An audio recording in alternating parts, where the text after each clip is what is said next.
Cyrus Jones from 1810 to 1913. Made his great-grandchildren believe... Damon Vickers is our guest, a very, very successful trends forecaster, researcher. He heads up 9 Points Capital Partners. Okay, this is a short segment. Getting right back to you, Damon. You were getting into why the stock market's plunging, what's happening with gold, where you see this economy. They're already talking about another stimulus. The jobless numbers are exploding. We have Pennsylvania on the verge of bankruptcy, California. They're now talking about raiding pension funds, taking people's pensions and the government managing it. I mean, this does not look pretty. No, it doesn't. But I mean, it comes back to productivity and the United States being a going concern. You opened up the show at the beginning and talking about, well, the United States bankrupt. Blah, blah, blah. Yeah, we're bankrupt. The United States has been bankrupt for years.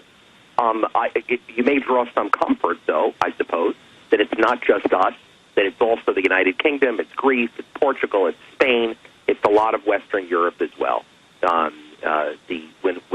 When we went off currencies actually representing anything, and we fired up the printing presses, we have just printed and printed and printed and printed more money and more money and more money. And the planet as a whole has all bought into this game of he who has the most monopoly money wins. And that's whether it's 10 million or 50 million or 100 million, and we're all striving to accumulate more of these, quote, dollars or euros or whatever it is. And they represent nothing. So our values are off. Our relationship to debt has been a very huge problem, and it's enabled, like the Paxil, Depakote, and the lead, the debt has also medicated us, not unlike the way those things have medicated us, and given us the false sense of prosperity and the illusion that everything is okay, when things are really not okay. And so, we talk about the bankruptcy of the United States as being a bad thing. Maybe the ultimate bankruptcy of the United States is the best thing that could possibly happen. And perhaps we should hasten its arrival and build from there.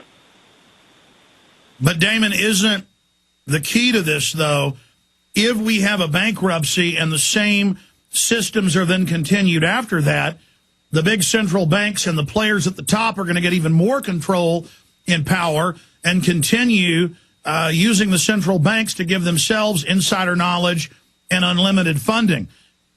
Well, they're funding of what, Alex? I mean, they're controlling of what? Worthless currencies.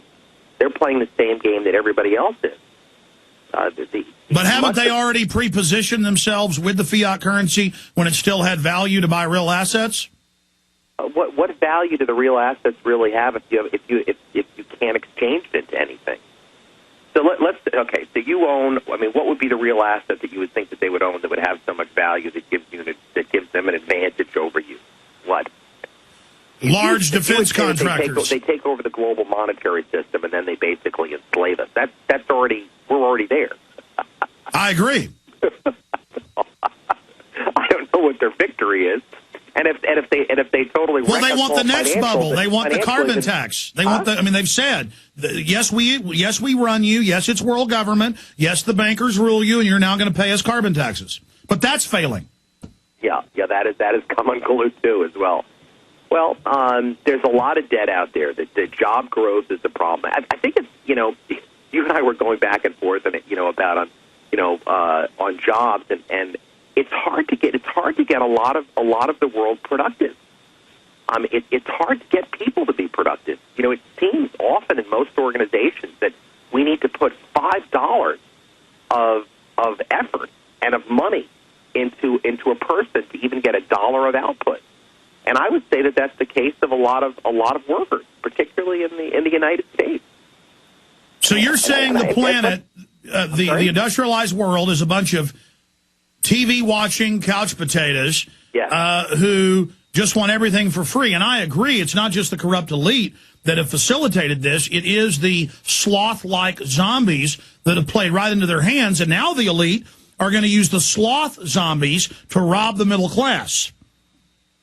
I don't know. I don't know that there's much value there either, Alex. Most of the middle class all leverage themselves up to the eyeballs. They're pretty much wiped out. The smarter people, the people that have always had money, they didn't go into much debt. They paid cash for things. I don't have any debt. Well, there you go. All of us can't be as rich as you, Alex. I'm not that rich. I try to be a good steward to run my operation, but I just don't really go into debt, except for maybe a house. But you see, that's your personality. Your personality. What I get from you in the brief time that we've known one another is that you're really about focusing soberly and clearly at issues. Whether well, stay there. Let's come back and talk about. You're willing to look at them. We'll be right back. Okay, Damon Vickers is our guest. I'm Alex Jones, and he was getting into some points about what he thinks my mindset is or my focus when we had to go to break. Finish up, Damon, and then I've got a bunch of questions for you and a whole bunch of Twitter questions that have come in as well. Go ahead. No, my comment about you, which I'm no one to make comments about you. But it seems that you are someone who looks at things very soberly, and you accept the good news, the bad news, the freckles, the warts, or whatever, but you don't delude yourself, which is uncommon and good to see it. I'm glad you're on the radio. Well, we've got you here, and we appreciate your valuable time away from your family to really discuss where this is going, because I see all these big central bankers saying we're in danger of another collapse, a bigger collapse. Currencies worldwide are going down overall, and the joblessness is increasing. We keep talking about that, but how do you see this unfolding? What preparations are you making in all of your billions in portfolios out there to protect your investors? Well, one thing we've been doing has been lightening up. In recent weeks, we've been lightening up and lessening our commitments to the market. If we roll over and we start headed down, we're going to start shorting the market, and we'll start shorting. We've got a number of issues that look like they're setting up. I'll be watching how they close today on the close on a Friday. If they close weak on some of them, I may go out on the day short a number of issues. However, the trend may still be up, so I'm not going to try to have too much of a bias one way or the other.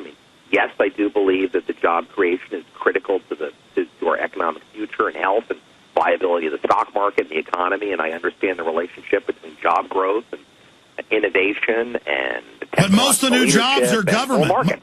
Most of the new jobs are government.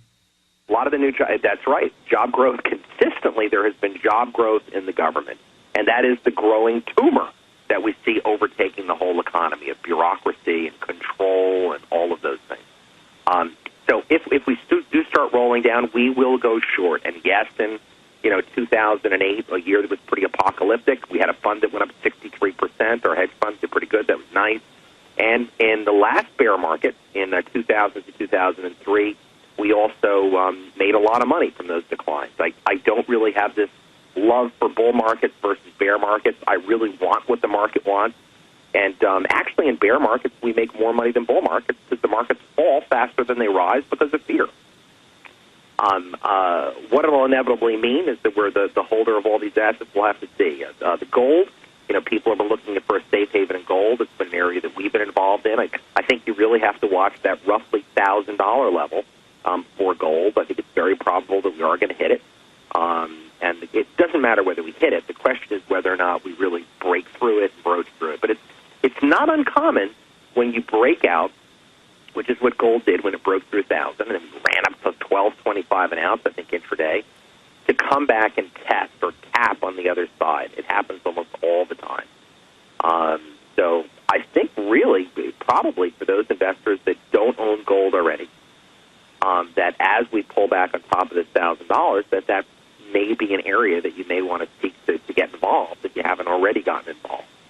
Okay. And that would be a place where you kind of monitor your position. But ultimately, if the you-know-what hits the fan, you probably wouldn't be a bad idea to own some gold. But you need to do it well and to own it well. And also be prepared to let it go, too. If you're proven wrong, you're going to have to pull the plug. You don't want to be owning it as it breaks through 1,000, 900, 800, 700, and you're losing money, but you still have your belief, but you're losing money. So you've got to be. I would say to take a shot at it, but also be willing to take it off. All right. Shifting gears in a big way, I wouldn't call you a globalist, a New World Order person, but you do run in those circles, you are one of the people who will be honest on the air and admit it's a world government, a new world order. But I see their swine flu hoax imploding as a hoax, admittedly a hoax now. The EU admits it's a hoax. We had the head of that commission on just a few days ago, Wolfgang Wodarg. We have their carbon tax hoax literally imploding on every front, new scandals dwarfing climate gate on a daily basis. We have the big central banks in trouble, caught giving themselves the bailout money. That's falling apart. We have the globalization and big government being ridiculed at every level. So what do you see the elite doing? Because you're right to say we're already in a banking dictatorship. Our Congress has admitted, many congressmen and women, that the big banks run the country.